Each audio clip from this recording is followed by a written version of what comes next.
This is Slipmatt, and you're listening to the House Culture Podcast. House Culture. Hello everybody, and welcome to another episode of the House Culture Podcast, hosted by me, the managing editor at House Culture, Matt Rouse. Thanks so much for joining us today.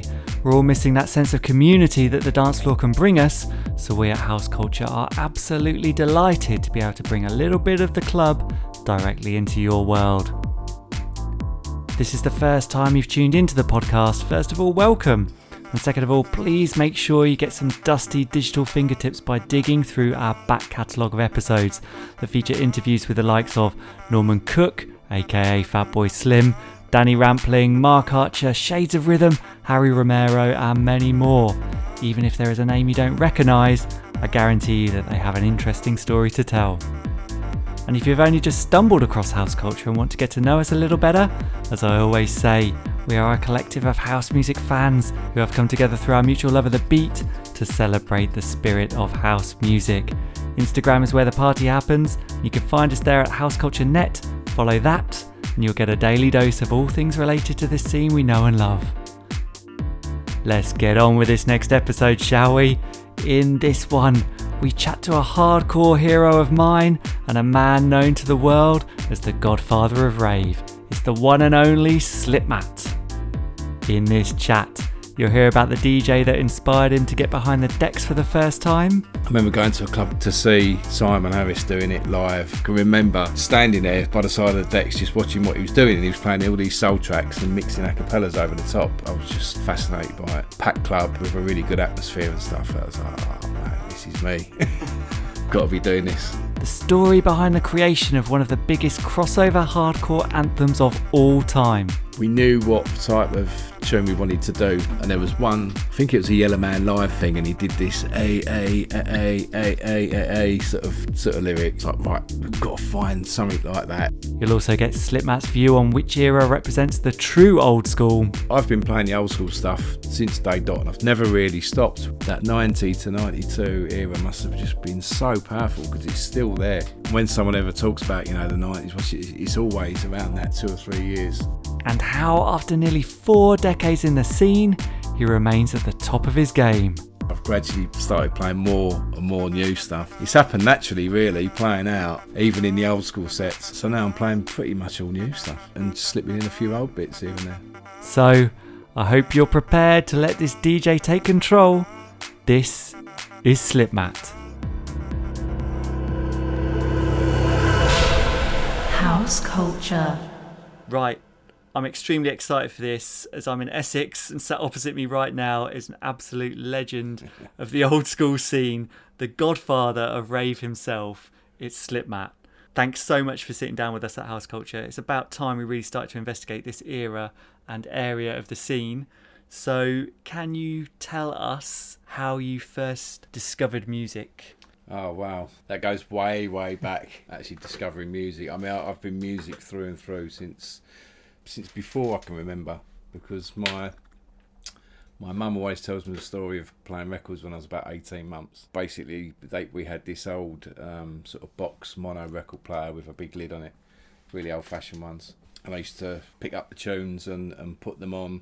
It was like an automatic sort of player, so I used to sort of load up the tunes on top of a long spindle and then sort of flick the automatic button. I used to love playing records even at that age. No way. And I got I was actually given my first record. A neighbour down the road, quite a way down the road, actually had heard, oh yeah, the boy up the road, Matthew, he apparently plays records and he's into music and he's only really young. And he actually gave me a tune, and I remember taking that off of him, sitting in a pram, my mum wheeling me up the road. So I must have only been really young. It's a really unusually young sort of memory. Yeah. And he gave me this 7-inch record. It's actually... It's actually like an old country dancing record or something. So it wasn't the fact of what was on it. Yeah. It was just he wanted to give me a physical record. Thing, yeah. But I can actually remember sitting in the pram taking it off him. So that must have been one of my earliest ever memories, and that was involving vinyl. Yeah, it's incredible. Yeah. So where was it you grew up then? So I grew up in Loughton, yeah, which was sort of, it's council estate, sort of on the edge of the Debden sort of council estate in Loughton. But it was quite a nice area. Yeah. Nothing wrong with council estates in general anyway. I like the fact that I grew up in Loughton. It was good, nice area. Bit of both really, bit of everything there. Sort of some lots of people that have moved out of East London, settled there, including my mum and dad. Moved there 2 or 3 years before I was born. And a really nice side to it, really sort of quite a posh side to it as well. So we were sort of lucky to experience sort of all sides of life really there. And as you got a bit older, obviously you were well into, from that 18 months age, playing around with vinyl and things like that. I was scratching at 3 and I was doubling out at 4. So was there a point where you can remember hearing something on the radio and you were like, wow, I really like what I'm hearing? If it was a particular tune, I bought my first tune when I was 4. Wow. Which was 1971. Yeah. What was that? Which was Cloder Rogers, Jack in a Box or something like that. Yeah. I think it's Jack in a Box. Again, another crap tune, but 4 years old, can't judge me on that. No. Yeah, I was one of the ones. Sunday night I'll be there recording the top 40 or top 20, whatever it was back then, on a tape. Pulls when the DJ started saying what was what, and I'm trying to think. I was very much into, obviously I had my mum and dad's records there to play, so I used to listen to a lot of the Beatles, used to listen to a bit of Elvis as well, just whatever was around, a lot of 60s music. Obviously, actually, I was born in the 60s, so. Yeah. And then I remember getting to about 10 years old, and I can remember being in school and writing I Love Soul Music on my desk, scribing it in. So from about 10 years old, I sort of started getting into the more dancey side of music. And even having such a taste at understanding your taste in music at that age, that's really still quite young. Yes. So it wasn't just pop music. It wasn't just what was out there. Yeah. It was I actually had a proper sort of taste in. I suppose being soul music, it was slightly more niche rather than mainstream. Yeah. Yeah, and that was kind of the dance music of that era as well. And like if you had your parents' records, you'd have that feeling in your hands of the vinyl, the sleeves, all the notes inside. And disco music as well, I suppose. So disco was 77, 76, 77, 78. So 77 I would have been 10. Yeah. Very much into the disco. So Yeah. I bought my first import 12-inch single in, I think it was 77 or 78, Sylvester. Yeah. You Make Me Feel, which was one of the biggest disco Yeah, tracks, but that was on import as well. Yeah. So even then I was a bit trendy. So where were you getting imports from at that age? I went up to Bond Street. Yeah. HMV in Bond Street. Yeah, back in the day, at 10 years old, used to get a red bus Rover, go around London. Specifically to buy records? Yeah, that and cause a bit of trouble. Nothing serious, but no, that and just sort of, run a bit of a muck. Yeah. Go and buy 10 fags and jump on the bus and smoke them all before we got home.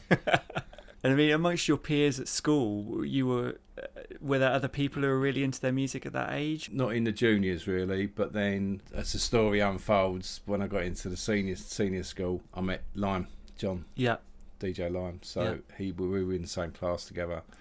I think it was right from the beginning. I think it was right from the first year, if not the second year. But then we naturally sort of gelled together. Yeah. His love of music, I think back then it would have been, he was actually into what would you call it, futuristic stuff like Depeche Mode, Human League, and specifically Depeche Mode. Yeah. He used to have a right stupid haircut as well. He used to have a big fringe that stuck out and a bit out the back. I suppose it wasn't just stupid at the time. we did used to take the piss out of him. And then he got into the electro sounds. Yeah. And then we really sort of gelled, and we used to take tapes into school, play to each other and stuff like that, and eventually got into the whole sort of DJing thing together, yeah. So in terms of getting into that whole DJ thing, as you put it, I try and think, like, during that period, there wasn't much around. If you're too young to get into a club, there's not much on the television in terms of people with decks or mixing or anything like that. How did you understand how this music was being put together, and what inspired you? It's quite weird actually thinking back, because we're so used to having like YouTube and social media and stuff now, and this has popped up quite a few times chatting with people. It's like, how the fuck did we know what was going on out there? Do you know what I mean? How did you learn how to DJ? Because there was no school of DJing, and you couldn't just put on YouTube and work out how to do something. But I was actually out clubbing from about 14, probably 14 certainly 14, probably 14 going on 15. I used to go out with my older brother and his mates who were sort of 17, 18. So that's sort of how we sort of really got into the music, and then sort of watching the DJ and what they were doing. Yeah. I can remember one of my first memories of watching the DJ was someone called Simon Harris. He's still about, I think. He used to run a label called Music of Life, hip-hop label. All right, yeah. But he was friends with people like Froggy, I think, back in the day, who was very well known. Yeah. Sort of for his, I think he used to do like 10 deck mixing and stuff like that. He was from around our way as well. I remember going to a club called Billy Jean's in Epping and watching Simon Harris, and I can remember standing there by the side of the decks just watching what he was doing, and he was playing all these soul tracks and mixing a cappellas over the top, and right. I was just fascinated by it. Yeah. It was like, oh wow, this is brilliant. Actually, you know, I was into doing the mixing stuff in different ways. I used to have reel-to-reels at home, and I used to get up to all sorts of different creations and experiments. But to see Simon Harris doing it live at a club, packed club, yeah, you know, with a really good atmosphere and stuff, I was like, oh man, this is me. Got to be doing this. So at that point, had you already got decks as well, or was that the inspiration? I think Lime had decks before me. He had a set of, I think they were Garrards, just, you know, one of these coffin things. Yeah. And we both used to go on that, and we'd mix, we'd try and scratch, but the needle didn't really sort of grip too good. But we'd just mix just by pushing the tracks around with a finger, find a couple of tracks that are fairly close on BPM. Yeah. And either slow one down or speed one up. Probably sounded terrible if you to listen back now. Can you imagine? Yeah, I think just experimenting in that way is just the way you kind of learn these things, isn't it? You just like mess around and see what happens. Yeah, and it's I think it's sort of come naturally to both of us, really, just because we were so into it. It wasn't something that we thought, oh, you know, we've got to learn how to do that. Yeah. He was like, we're going to learn how to do it, whatever. It's sort of, you know, sort of come naturally, yeah. So were you thinking about, okay, I've seen this DJ rock a club. Obviously, you're inspired by the technicality aspect of it. Mm. Was there also having a crowd a kind of side effect of that, or was it like, I want to be a performer as well? No, it wasn't really the performer side. If I'm honest, it was the technical side and just the sort of wanting to do it. I don't know, you know, maybe there was an underlying thing that I wanted people to listen. Yeah.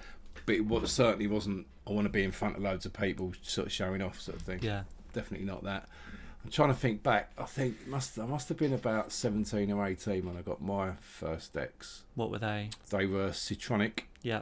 Citronic deck. I actually designed this coffin case from a place called High Tech in Dalston in East London, and I was trying to work out. I had to get decks with pitch control, and these Citronics fitted my price range. Yeah. But I needed to get that and a decent mix, so I chose an MRT 60 phonic.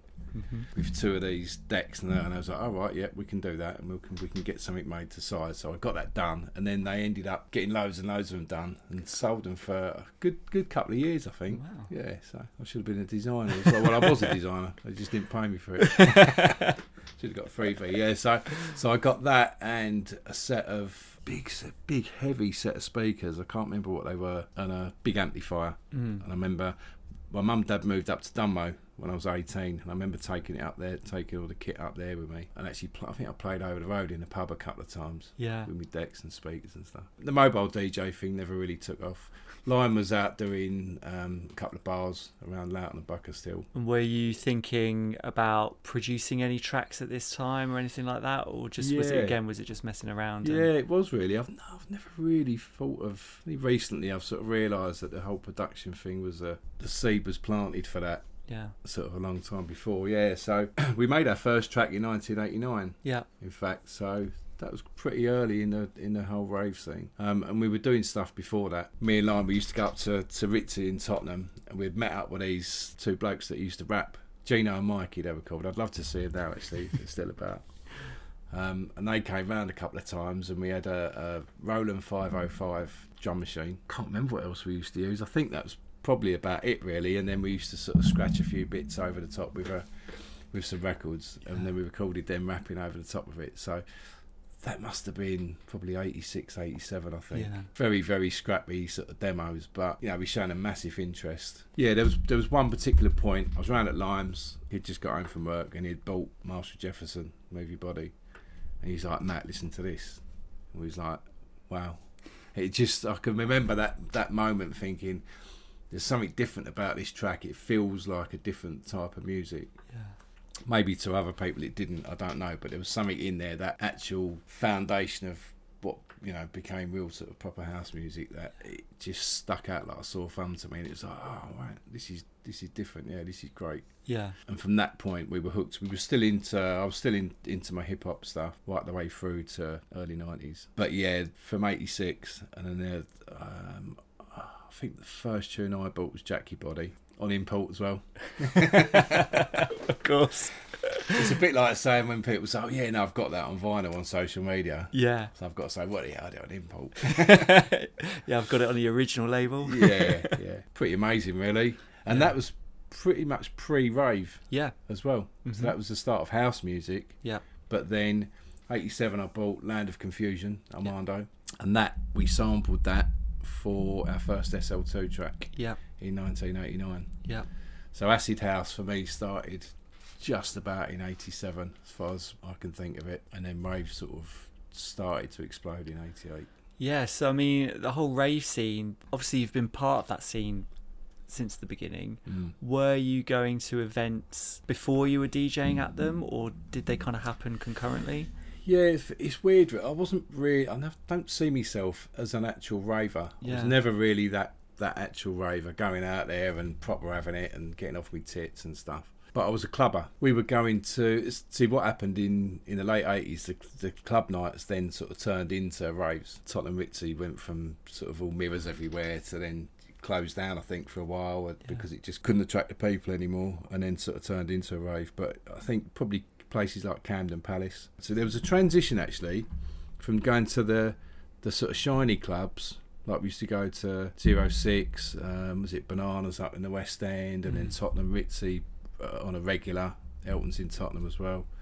And I seem to remember it went from doing that to then going to places like the WAG. It was like the whole sort of rare groove sort of days, that transition into rare groove, and music started getting a bit more of a UK scene. Yeah, and then club-wise, probably I remember going up with all my mates, all my sort of more ravey sort of mates, going up to Camden Palace, places like that, and then Astoria. Did you think, okay, I'm kind of set up here, I'm in prime position, I've got the tracks, I've got the equipment and the talent? There was no plan though, that's the thing. Absolutely no plan at all, and it was so different back in the late 80s. Yeah. I mean, DJing wasn't really, DJs were people that worked in clubs or radio sort of thing, there wasn't this DJ culture as far as I remember. So yeah, there was no plan at all. It was just purely out of the need we needed to fulfill our wishes, try and DJ and mix. It was more about mixing than DJing, I think, really, and make music. So we made our first track,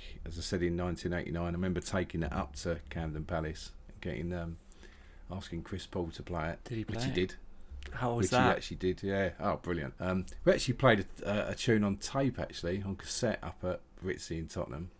God knows how we managed to persuade him to do that. I would never do that for someone. Sod that. Maybe it's maybe the club was half empty at the time. I don't know. Maybe it was an early one. But yeah, there was no plan. No plan at all. I had never thought that I would be sitting here all these years, 30 odd years later. Yeah. With a 30-year career under my belt as a DJ. Yeah, amazing. That's incredible. And can you remember, if you cast your mind back, what was the gig where you thought, I've made it now, or this is now my career? Where was that turning point? Where were you playing? And were you always Slipmatt from the start? I was Matt Nelson at first. Yeah. Matt Nelson. I found an old business card a little while ago. I think it was Matt Nelson, the best in soul music, something like that. So really, me and my friends started off our pirate station, which was Raw FM. A couple of my mates were working for, I think it was Tower Hamlets Council, doing sort of engineering work and stuff. So they were doing all metal work and locksmith stuff and all that. And they knew where all the squats were around East London. It's quite handy, really, if you're thinking about starting a pirate station. So we ended up at a place called Deverell Point in Hackney Wick. They broke in, put a new locks on the door. This was on the 18th floor. Long story short, 18th floor. We lasted a few weeks in there. We had the aerial sticking out the balcony, so you could see it from everywhere. And we got done by the DTI. I actually lost my decks there as well. I still had the Citronic ones. I had a set of Technics at home. Yeah. But I donated the Citronic ones to the station just to get us started, and they went, unfortunately, which was gutting.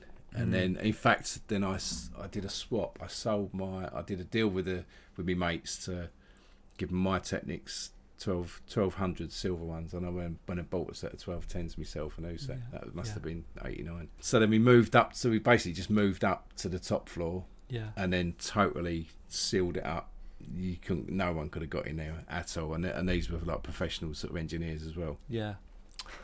So we had cables going up, the soil pipe, believe it or not, which was pretty disgusting. Who run those cables? My mate Graham, actually. He was one of my DJ mates. I'm still knocking around with him now. But he said it was horrible. We sort of looked over, it's like, whoa! Had to get this cable through.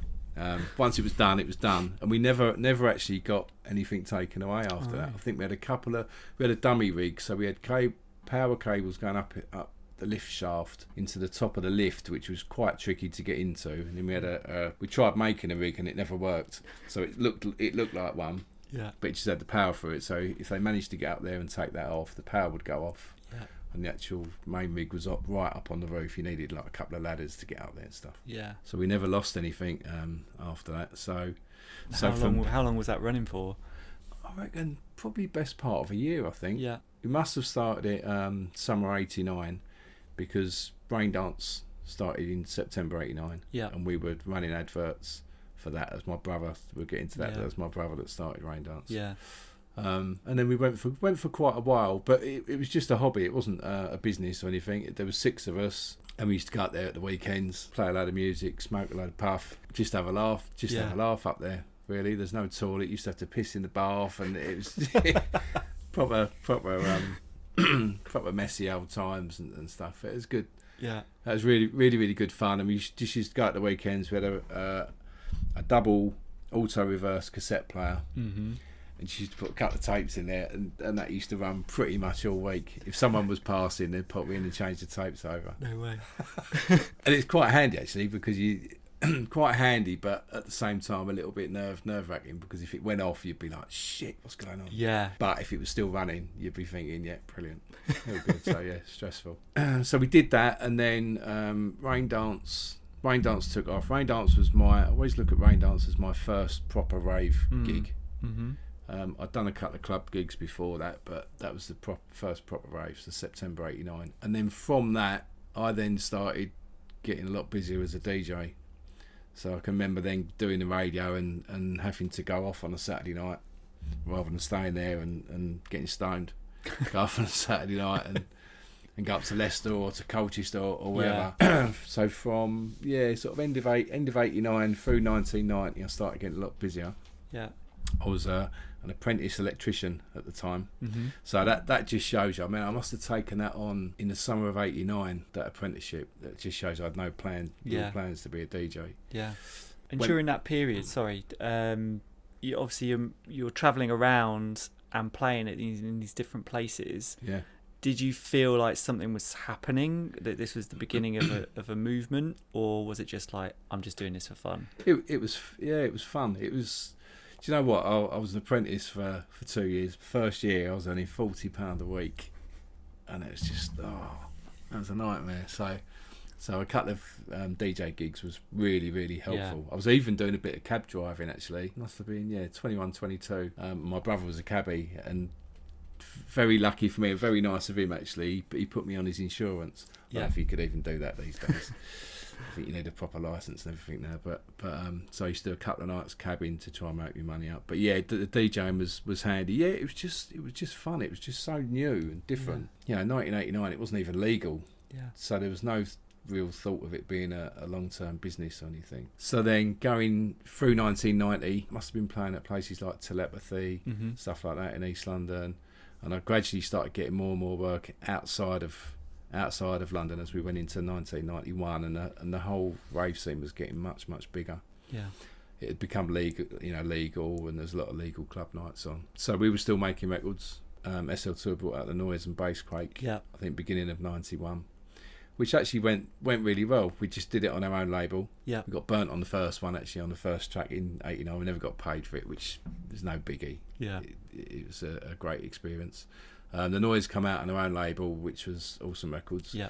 And then we followed up with DJs Take Control. Yeah. And Wham My Brain. Yeah. Summer of '91. Yeah. And then my apprenticeship come to an end June '91, and then we got the record signed. Yeah, amazing. At exactly the same time. In fact, John had gone over to Ibiza with a load of my mates from the radio station. I think they went over there for about a month, just because it was all going off over there. It was all necking pills and getting off their tits. And he left me with his phone because we were getting calls from record companies. So I had the Motorola brick with me for my last probably month. As an electrician, which was pretty cool. And we were getting calls from, I think we had about 8 different labels onto us to sign up DJs Take Control.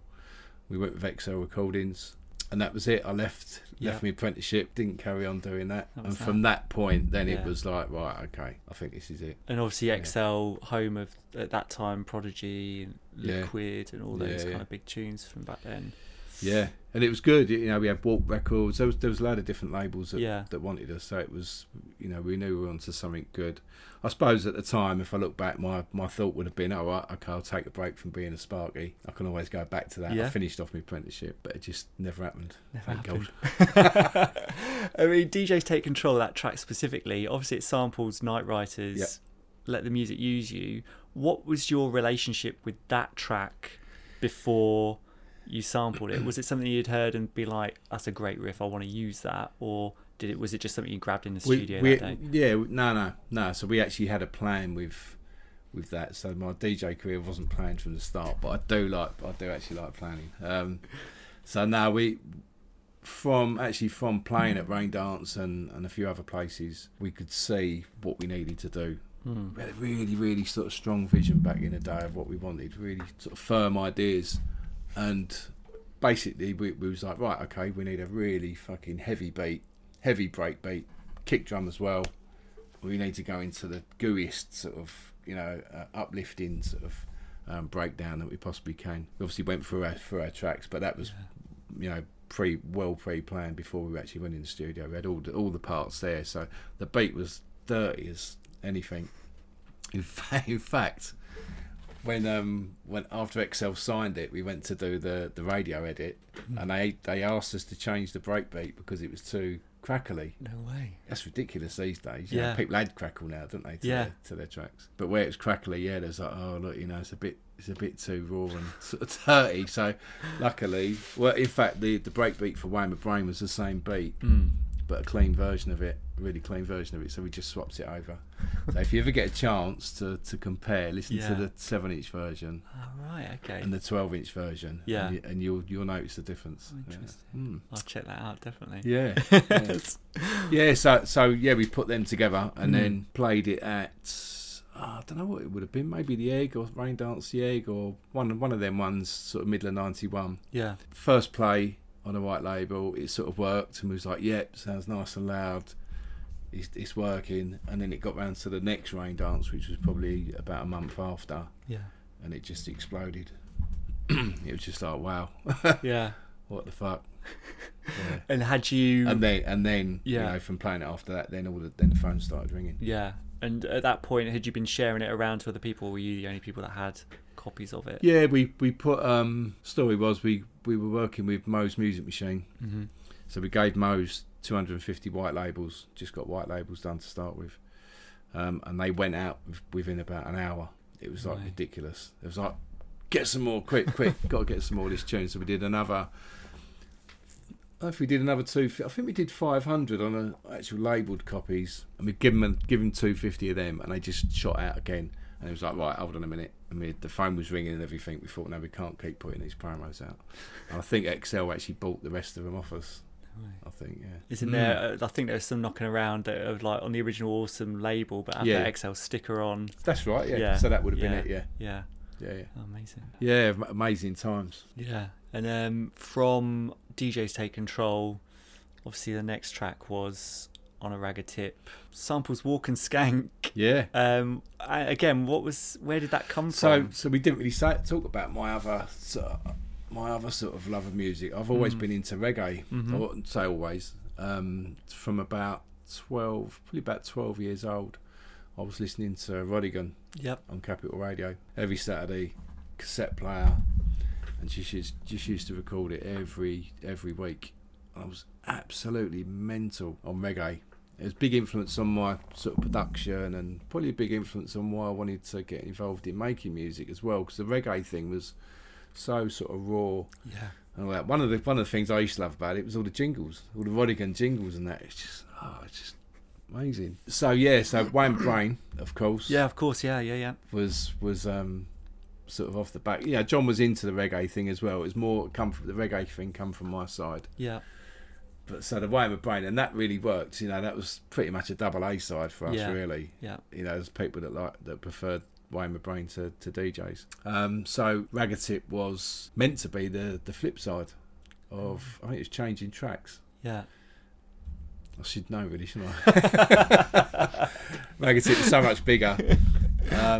So that was actually the follow up. So we thought, it'd be nice to follow up because Wayne Brain was so big, and you know, we loved the reggae stuff as well. And same with that, we actually hunted that down, so we knew what type of tune we wanted to do. So I was listening to a lot of Yellow Man and stuff like that at the time, and there was one, I think it was a Yellow Man live thing, and he did this a sort of lyric as a sort of bit of an intro. Said to John, I was like, right, we've got to find something like that. I think we probably tried something Yellow Man, but it didn't work. And I actually went round to another mate of mine, actually, Shaquille, Indian friend of mine, dead now actually, God bless his soul, but he had this Walk and Skank track there, and we found it. It was like, right, that's it. It works. Yeah, it absolutely worked. So that's how that come about, really. So same again, it was an idea that we knew exactly what we wanted, and we found pretty much exactly what we had in our heads. Wasn't far off at all. And then so that was the flip side. Took it to XL. They liked the whole EP, and then actually me and John, I think John said it first. He was like, the Ragga Tip track, it's just like, there's something about it, it's just, do you think we should put it as the A side, as the main track? And I was like, I think actually maybe you're right. And then we went to Nick Hawkes XL, and he sort of did his usual and totally agreed, and so it became the A side. It's an indelible track from that era. Obviously it did really well in the charts. Did it get to number one in one chart? There were obviously two charts, two top 40s at that point. So in fact, DJs Take Control, we didn't even mention that got to number 11 in the chart. DJs Take Control, and we got on top of the pops with that. So back in 91, that was the other big thing. We were suddenly from electrician to, like, you know, a couple of months after being top of the pops. That's crazy. Interviews all over the country on radio and dance energy with Norm Ski up in Manchester and stuff. So it got to number one for, I think it was a day on a midweek, which isn't official. But I'm so glad I know that he was actually number one for a day or 2 days. I think it might have been a day. And we were actually over in LA doing a gig. I remember we were sitting in a hotel room. I think John was on the phone, so I think it was probably Nick Hawkes, because the track had come out, and obviously we were due a midweek. So hard to remember it. I should actually research it and then remember it, really. I think we went in at 10 or 8 or something, and this was the second week, and we was like, wow, you know, we've gone straight in the top 10. That's mental. And he said, you're number one. He said, you're midweek. This was on the Wednesday. He said, you're number one. I was like, what? It's like, wow.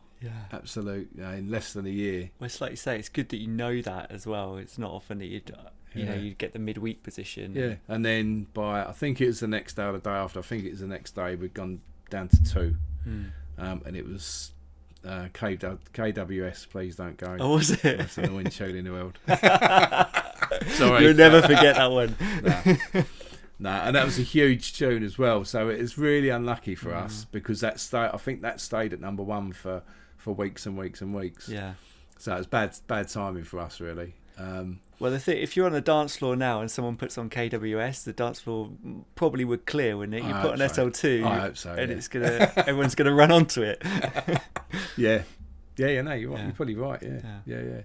Yeah. I don't think people would remember the "Please Don't Go" track, but we was number one on the network chart, which was your Capital Radio, and I suppose the commercial stations around the country. Yeah. So we got number one there, and obviously number one in the dance chart and stuff. I suppose after that, the scene, the journey through the scene musically, like 92 and then like 93 and 94 kind of era was where it started to kind of really diverge and split. Obviously you had the more like jungle drum and bass kind of sound coming in, like more breakbeaty, then a more kick drum kind of hardcore sound. You kind of fell into the latter. During that point where the scene was going in different directions, was it like a conscious decision, or was it just like, I like what I play and I'm just going to go play this? Or did you realise that the scene was both splitting? really. We were sort of riding the sails sort of thing. Do you know what I mean? It was sort of going with the flow in a way. Throughout '92, the music just sped up. Yeah. It went from beginning of '92, we were BPM wise, we were sort of between 130 and 140, and by December it was 150 to 160 basically. It's nuts. Yeah, it had just changed. It's weird. Those first few years of the rave thing, there was so much going on and so much change compared to the last 20 years. Yeah. It's a lot smaller, I suppose, now. It's not. The actual rave side of things is a lot smaller. So by the end of '92, we released Whammer Brain, the remix, in, I think it's either November or December. It might have actually been beginning of December, I think. And that went into, it made I think it got to about 31, something like 32. I'm not saying it should have got any higher, but I think that was pretty much a reflection on rave music in the charts and commercially at that time. And then from that point, it just totally sort of, the slope just went. It just sort of totally dropped off. So commercially, commercially after Whammer Brain, the label was sort of saying, "Oh, what you're going to do," and we just didn't want to. I was like super busy DJing, like mad busy all over the world, or certainly all over the UK at that point. And we just didn't want to go down that commercial route. And it's not that we didn't want to; we didn't really know how to. Yeah, we weren't proper musicians. We were a couple of DJs that had made a couple of sort of successful tunes and done quite a few sort of good underground tunes. And that was it with the commercial stuff for a long time. That was us done with XL, really. Yeah. We probably could have said, "Oh, right, okay, look, let's get some producers in and whatever and see if we can keep the SL2 name going and all that." But we just weren't really interested. John certainly wasn't interested in anything aiming for commercial. I think it's probably a good move. I don't think that was us. So then going into '93, the whole music then started changing with, I suppose, as the commercial side of things sort of dropped off, probably the raves changed a lot. People got into more, into different stuff. I think people were probably getting back into house music again as well. I mean, scene was still big, but it had changed. So it had gone very, very dark, very fast, very breakbeat, very dark. Jungle was sort of becoming a lot bigger, and I personally saw a bit of a gap for the more sort of happier style of stuff. Stuff we were playing sort of throughout '92, like Edge One, Terrorise, Just a Feeling, all those sort of real sort of uplifting tracks. I did like the dark stuff, and I played it for a good couple of years after the jungle. I even made a bit of jungle music and stuff. I was well into that. I was part of the creation of that, I suppose, really, to an extent as well. But I saw that sort of gap, and then decided to get my own sampler. We was using John's equipment, the studio equipment at the time. Thought, right, now I've got to do something about this. So I went and got myself an S1000 and an Atari, and then made the SMD series. Yeah, that's often credited as like the first hardcore kind of track that kicked it all off. There you go. Yeah. Introduced like the kick drum. I invented jungle. There you go. I invented up the hardcore. That's a joke, by the way. And just take us through kind of building that and the samples that you used. My inspiration for that was Edge One. Edge One was a track all the way through '92, or from when it was made in '92. That was a track that you could put that on, bang. Pretty much 90% of all dance floors would go mental. Very often last tune of the set and stuff like that, last tune of the night. So I wanted to sort of recreate something along that vibe, and it turned out to be SMD1. the riff in SMD1 is it's a totally different sound, but the way I've done it is quite similar to the big riff in Edge 1. I wanted a nice heavy kick and stuff, hi-hats and that. So yeah, that's what come out of SMD1 was inspired by Edge 1, sort of to recreate that vibe in 93. Yeah. Piano's from an old white label, Congress, which Yes. that actually charted, actually. Yeah. I don't know if they changed the name of it. 40 miles. 40 miles, Yeah, They put the vocal on top, didn't they? Yeah. So I took that was a huge, the original white label of that, and that was a huge tune for me throughout 91. Yeah. So I nicked the piano off of that. Which they were fine with that. I don't know if I spoke to them at the time, but I'd spoken to them since, and that's fine. This wasn't their piano anyway. And then made that really, really big. I sort of split it so when the piano come in, it just went all over the place. Yeah. I managed to get a really, really loud press in, and it just took off. Yeah. SMD1 took off. Sort of the start of Happy Hardcore, really. Yeah. Along with, there was myself, people like Ramos and Supreme, and we sort of ended up a bit of a sort of small community of DJs that sort of grew, from there.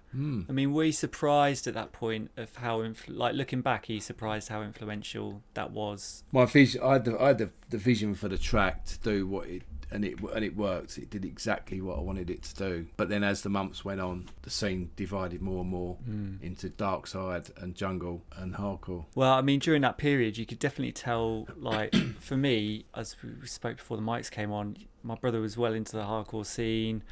I got decks when I was super young. What taught me how to mix was, I had a few hardcore records that I remember my brother getting the Dreamscape 6 tape pack, and it's got your tape in it. And I realised that in your set you played 2 tracks together that I had in my box at home. I was like, oh wow, okay, I can and that's mixing those 2 together was Sunset Regime, Sunshine, and SMD2. Yeah. And 2 big tracks from 93 from that sort of happy hardcore movement sort of thing, yeah. And the way, as soon as one bit ends in one track, the next bit on the new one had come in, and I was like, okay. Suddenly the light bulb moment, you've really thought about placing those 2 elements together. And then that was, for me, that was kind of what taught me how to mix, understanding when one drops out, you start, the other bit comes in, and even to this day that's kind of how I mix. So that's thanks quite for that. That's actually really good. I'm glad you said that as well. So all the way through sort of 91, 92 I do a lot of practice with my DJing before I go out, and a lot of the mixes would be worked out like that. So I wouldn't do a whole hour of I know exactly what I'm doing, but I knew what tunes would go with what. And what drops out I'd bring tracks in. You wouldn't hear it. I wouldn't actually bring it in, but I knew exactly where I was going to bring it in, and then it would very much so. Yeah, that's interesting. Yeah, and then that was 93. So 93 was a big year for that happy hardcore thing and the 4-beat, whatever you want to call it. Yeah. But even then, by 94, I made a couple of big crossover jungle tracks as well. So Breaking Free and Hear Me. Yeah. And I'm still doing that type of stuff, sort of quite heavy breakbeat sort of music. I mean, Breaking Free, I think Bookham took a dub of that. Mickey Finn took a dub. Possibly Randall. There was quite a few of the sort of more jungle DJs that were sort of well into that as well. Yeah. Obviously, you say you used to know your records, really super practice, and you said about quality control and listening to stuff back. There's a whole real community now of tape packs going online, SoundCloud, Mixcloud, all this stuff.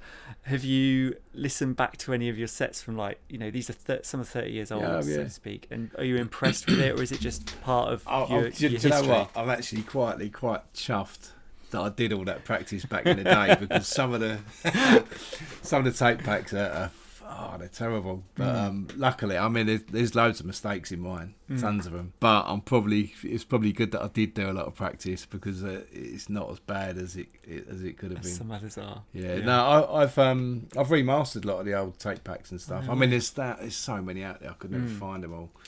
But I've actually released a USB a couple of years ago with loads of the old tape packs on. I'm just about to release another one in the next couple of months, part 2, which will have probably a couple of 100 different sets. Oh, incredible! On there, all remastered. Yeah, I get a chance to cut out the odd bit here and there as well. Overdub some bits. Yeah, well, cut that bit out. No, I don't do too much of that, but Yeah. you know, if records jump and stuff Yeah, like that, yeah, it can get a bit annoying, Yeah. or the MC's a bit too loud. But yeah, no, I always listen to the listening back. I still do that now with my podcasts. Always listen back just in case there's a mistake, or if something got exported with a gap in it or something like that. And it's always good to listen to your progress as well. Yeah, and in your productions, it was always a stamp of quality. Certainly, when I was buying records during that time, a Slipmatt remix was like always better than the original. It was even now, when me and my brother are talking about music, like current stuff, and there'll be a remix of something new. And they've done a really good job with it and made it better than the original. Like the shorthand between me and my brother is, it's like a Slipmatt remix. You know, it's like he's done a Slipmatt remix on this. It's like, yeah, wicked, thank you. Yeah, no worries. Cool. I mean, we've kind of circled around Ibiza as well. You set up the kind of Slip Back in Time events over there. Just tell us about those and what the inspiration was for that. The Ibiza thing started in 94.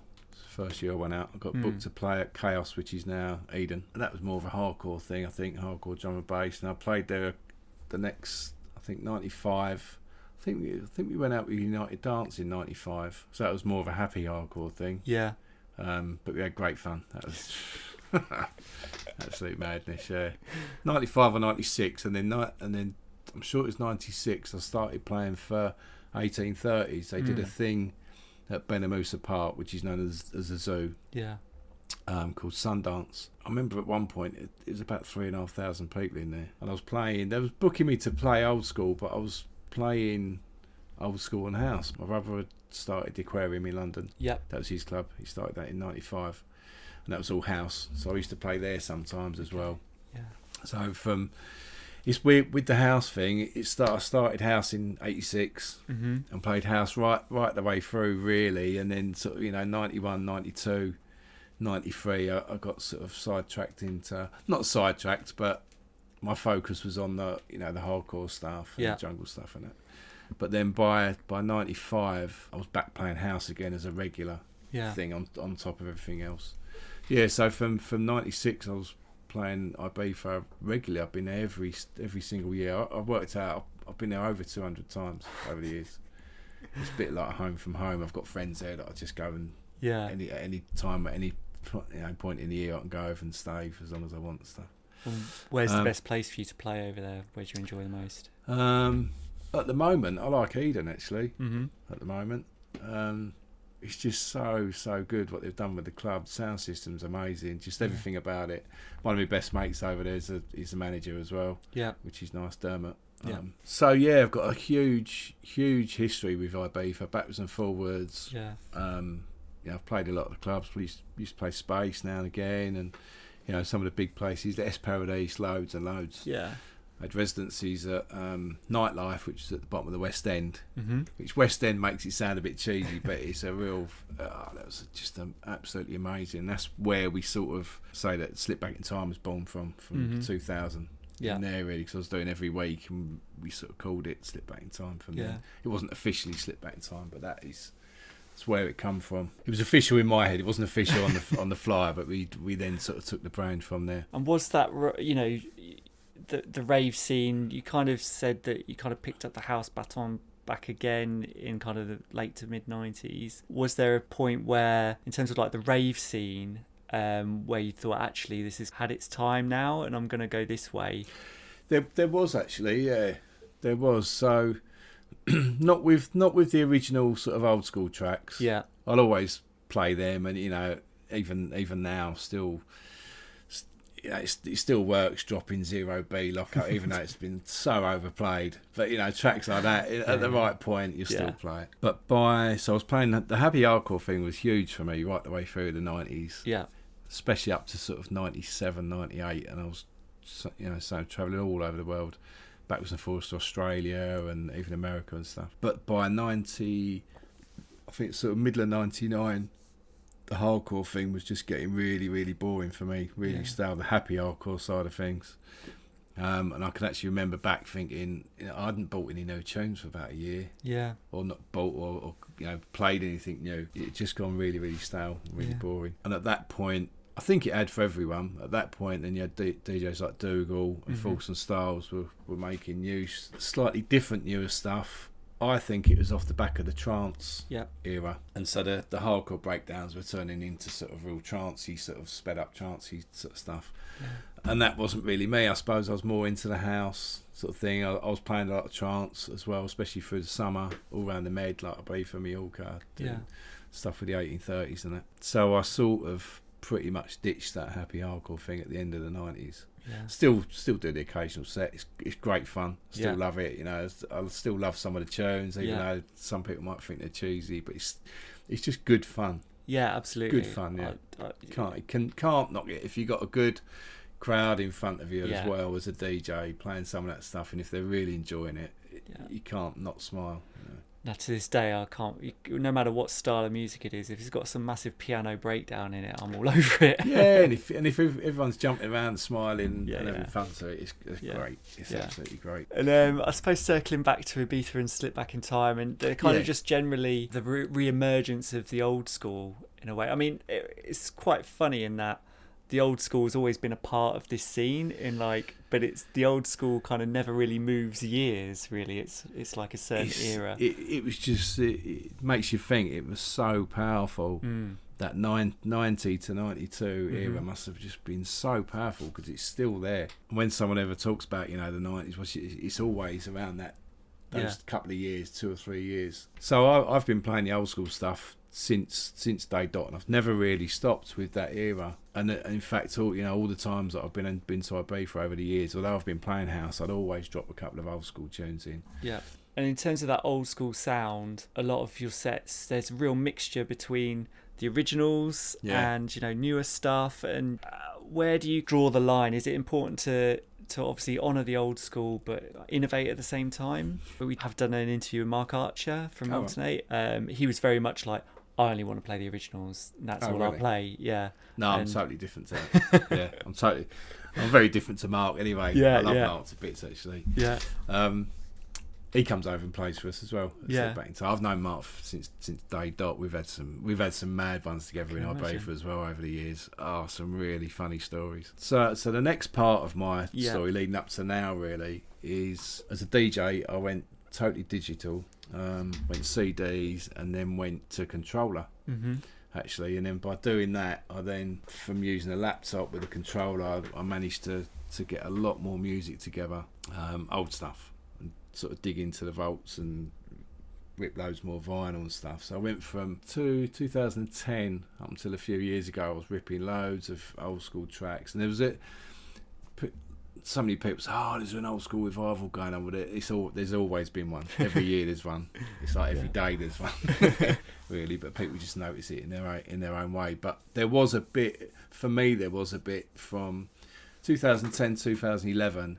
I just dug a lot deeper, and I think a few of us did, and revived a lot more of the old school stuff, a lot more of the real underground stuff. So it wasn't just the same old On a Ragga Tip, Awesome Free Don't Go, which gets very tedious after a while. So I went through that phase, and then on my 50th birthday, I'd started playing a bit more new house. I was thinking, I can't keep doing this. I've got to play something new. On my 50th birthday, I started my Slips House podcast. I thought I'd do it on my 50th birthday because then it can be the birthday of the podcast and the show and everything. Good time to do it. So from that point, I've really started playing new stuff on a regular basis, which was what I wanted to do, and it's just changed everything for me again. So what's happened is, over the past few years, I've gradually started playing more and more new stuff, getting more and more into the new stuff, and it's happened naturally, really. Playing out, I'm like, I'm not going to play that. I'm going to play a new track. So why not? Even in the old school sets, I've started playing a lot of newer mixes of the old tracks, and then slipping in some proper sort of new bits as well. And it's been actually surprised over the last couple of years of how people have reacted positively towards it. Some of the old school people can be really sort of negative, that whole vinyl thing. I'm not playing vinyl, all that old rubbish. And very sort of stuck in their ways. Yeah. but actually playing out, it's had quite a positive reaction overall. So now I'm playing pretty much all new stuff. Yeah. And slipping in a few old bits here and there. What I always found with the rave scene was I'd find a track that had sampled something, and I'd go back and find out where that sample came from. Yeah. If you're playing updates of older stuff now, people can dig back into those vaults and discover the original. So Yeah. So, some of the newer mixes are a bit shit or whatever. Yeah.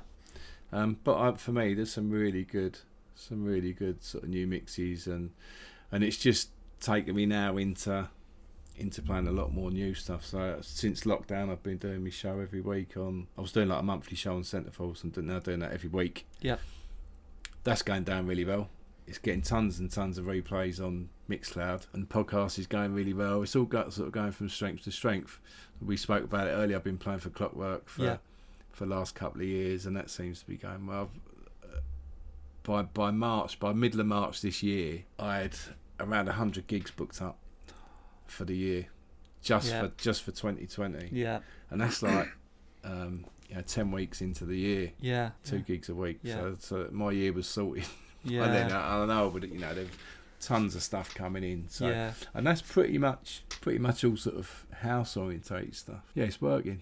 Good. Yeah, it's working for me, and absolutely loving the music. Yeah. I've sat there recently and thought this is actually like going back to 86, 87 and those early days, thinking, this music. It's a bit like that for me, which is really, really nice. In terms really of nice. Passion and inspiration. Yeah, just really feeling it. Yeah. Really feeling it. Now, some of these producers must be like, half my age. And they're really, really getting into it. It's funny what I listened to your conversation with Tall Paul the other day, and it's interesting what he said about some of the old music being fast. Yeah. And I picked up on that. I was like, I thought exactly the same thing, and it's sort of a bit problematic in a way, because some of the stuff from some of the old trance tracks and that, they're like 140 BPM. Yeah. It just doesn't sound right anymore. No, and like I love listening to sets from all eras, but that almost mid to late 90s, like Paul, I think we were talking about Rock the House with Tall Paul. Yeah. You put that on and it's really fast and it sounds like Hard House now. Yeah. Or you listen to a really... trance set and you're kind of like, this. I love all the tracks, but it just sounds like it's all pitched up too far. I was trying to find some trance tracks the other day just to do a bit on the radio, and it was too fast. I was like, I can't do it. Yeah. Maybe I'll just try slowing them down, I suppose. But I don't know, there's certainly that era. Yeah, late 90s house. Yeah. Where it got up to about 140 and it's like... Yeah. It's kind of technically not house. It's weird. So you've been part of this scene from the beginning. Obviously, we've kind of mentioned digital and ripping vinyl and things like that. What has changed the most over that period and what has stayed the same? Is it... In my mind, it would be the technology's changed and just the crowds and people in terms of vibe, has remained the same. What are your thoughts? Spot on, actually. Yeah. I think spot on, yeah. Technology's certainly changed. Do you prefer playing digitally now? Yeah, I do, yeah. I've always tried to not be sort of too upfront with everything, but I've embraced the changes as they've come along. So when CDJs were sort of easy, when you could find them in most clubs, I changed over to CDJ because then I could rip all my tunes and then chop them up and edit them, remaster them. So there was always certain vinyls that you couldn't play them at every venue, because most venues you'd go into in the 90s, the levels were full up. Yeah. Everything was whacked up to maximum, and if you had a bit of a low vinyl, if it's really low, it just wouldn't work in some places.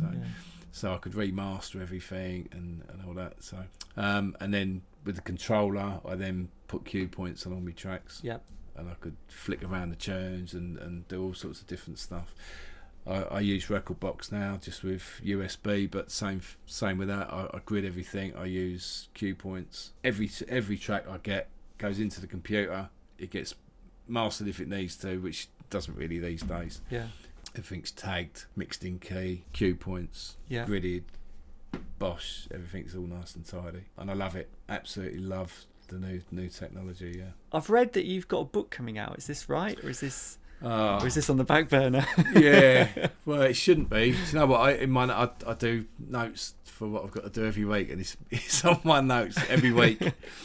And I do little tiny bits here and there. Yeah, I've been trying to write this book for about 6 years now. Yeah. And I've got lots of stuff lots of notes of it. I've started bits. I've sort of almost got the first chapter done. Yeah. It's just actually getting around to doing it. And I thought, oh, right, with this lockdown thing, okay, not going to be going out much. I'll get this book done and get some music done. Yeah. Got one track done in 4 months, and that's with someone else. Yeah. And I've probably done about 2,000 words on the book. It's like, I mean, I think this whole lockdown thing, but at the beginning of lockdown, everyone was like, oh yeah, I could like learn a skill, I could learn a new language, you're going to have all this free time. Actually, it's not turned out like that at all. Just had, been busier, but just not earned a penny. Yeah.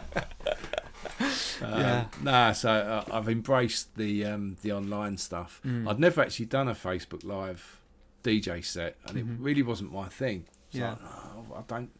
For me, it's like I don't see the benefit in watching the DJ. Maybe that's because I'm a DJ myself. I don't know.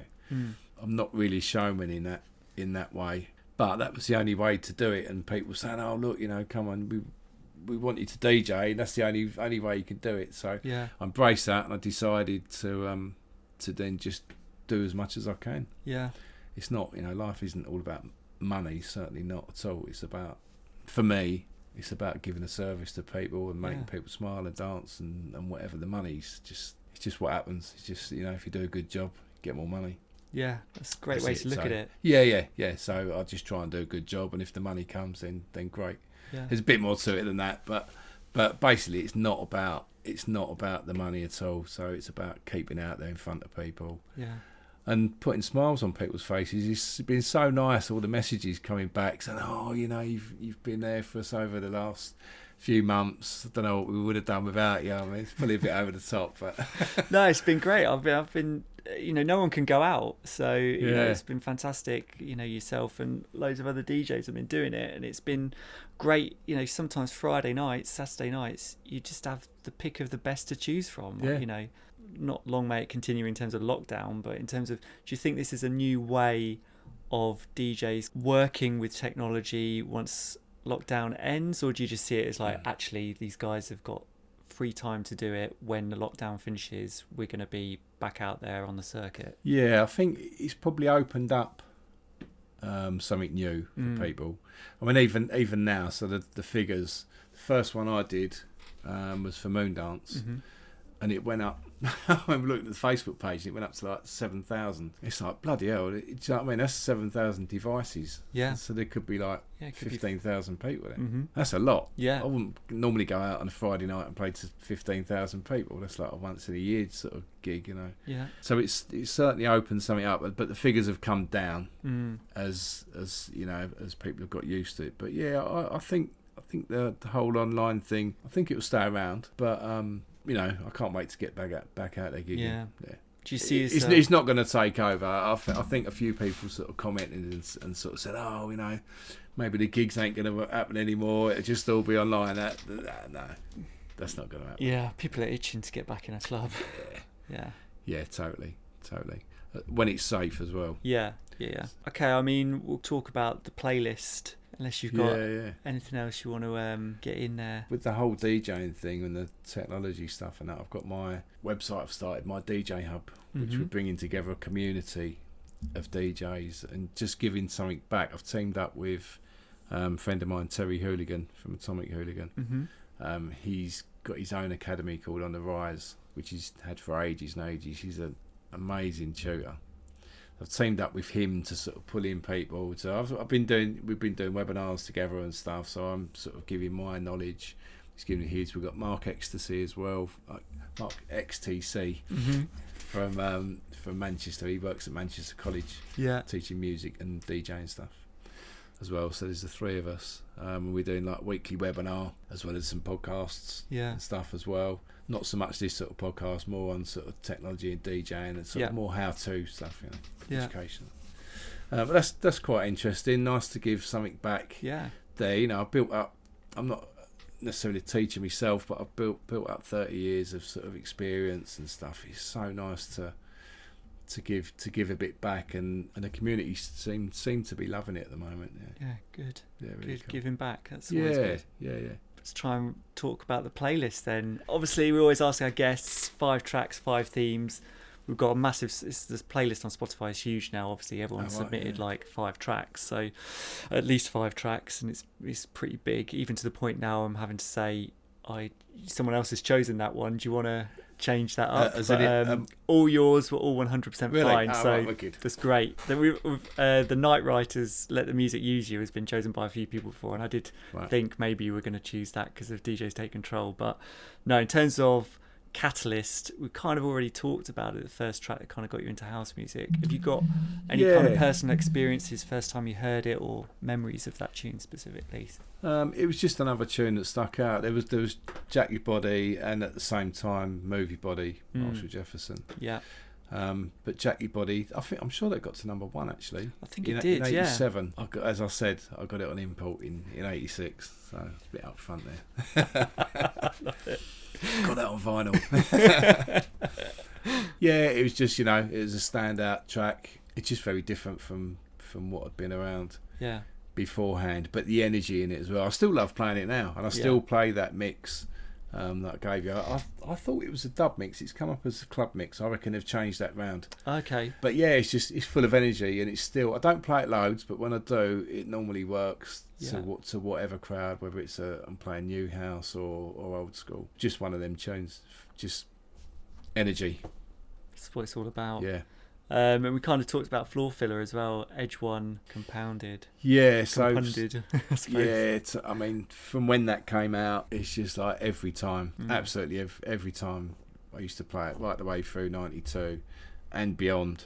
It just works. It's just an amazing track. It's not really a commercial sounding track. If there was anything commercial about it, it probably would have got to number 1. I think. Yeah.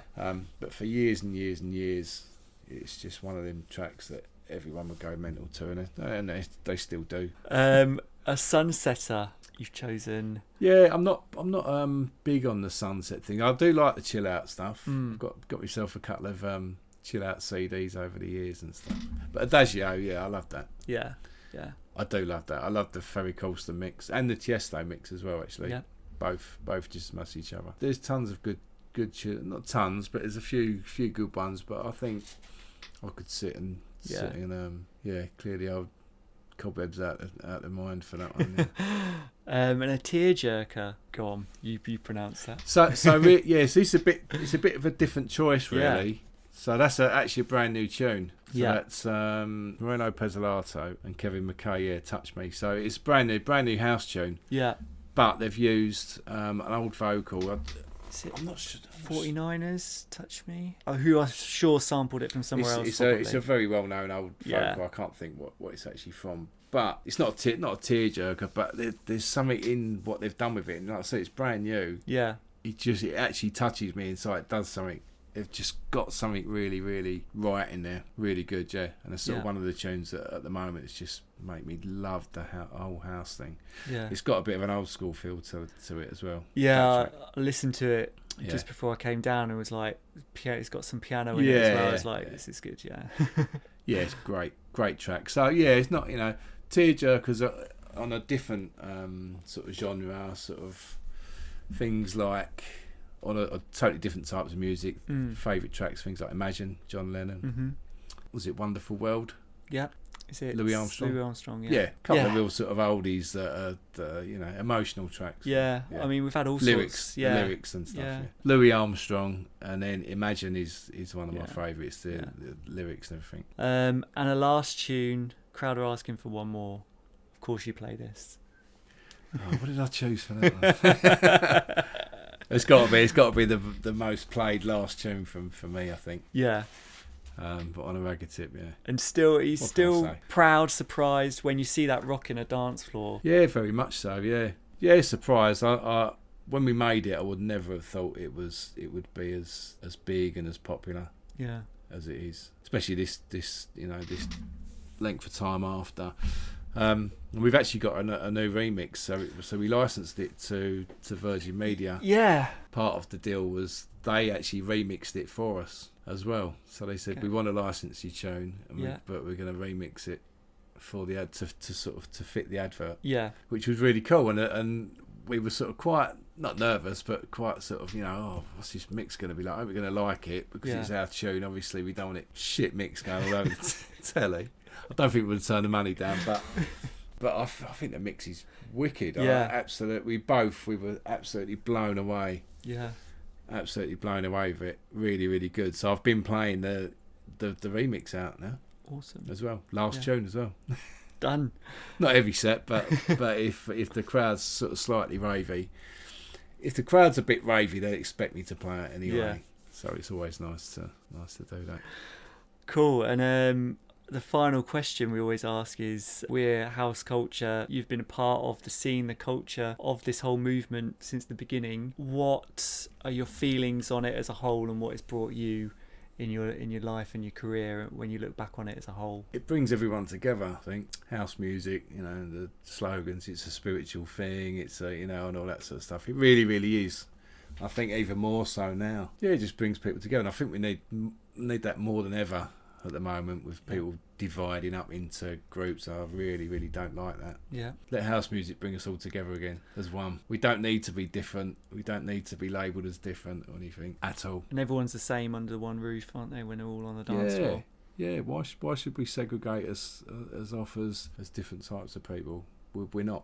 We're all one, and especially with house music. Perfect. Yeah. Let's end there. It's brilliant. Nice one. Thank you so much. That's great.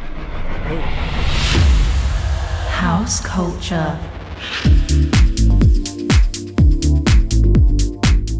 Thank you, Slipmatt. What a humble guy, right? I want to personally thank him for taking the time out of his schedule for the interview and for inviting me into his home studio to record it. I also apologise for me geeking out and fanboying him a couple of times in that interview, but as you heard, the guy basically taught me how to mix with me studying his tapes from a young age, so it's a real honour to meet one of my actual real life heroes. In terms of the stuff we chatted about, the second edition of remastered sets he mentioned will be coming out on a USB at some point in early December, so keep an eye out for that. Also, don't forget to tune in to his amazing Slips House podcast, which you can listen to on Mixcloud, Soundcloud, or wherever else you get your podcasts. And if you want to add some more sick beats to those recommendations, you can find all of the tracks that Slipmatt picked for our perfect playlist on Spotify.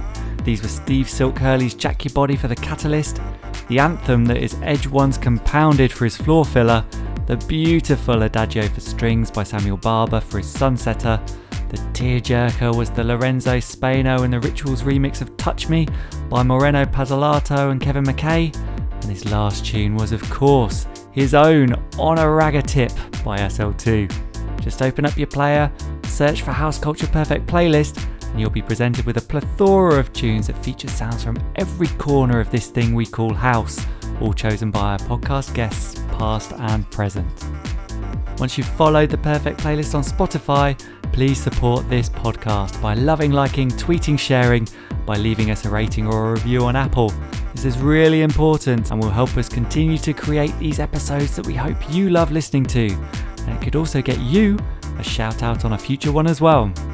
This time the lucky shout goes out to Michael Hooker, who told me via Instagram that, being from the UK but currently based in the US, this podcast is a great way to highlight to people how much house music culture is ingrained into the UK culture. Well, thanks for the kind words, Michael, and hopefully some of our upcoming guests will help you to continue to spread the word amongst your US pals. But I can't say any more than that at the moment. Other than that, we have some huge guests that are going to round out this second season at the end of the year. Watch this space. And if you want to be like Mike and get in touch, you can do that by hitting up our Instagram feed at HouseCultureNet or by following the hashtag TrueHouseCulture. This way you'll be kept connected to other house music lovers from across the world. And finally, if you want to reach out to me, Matt Rouse, you can do it directly on Instagram at DJ Matt Rouse. Thanks for listening, stay safe, and see you next time. House Culture.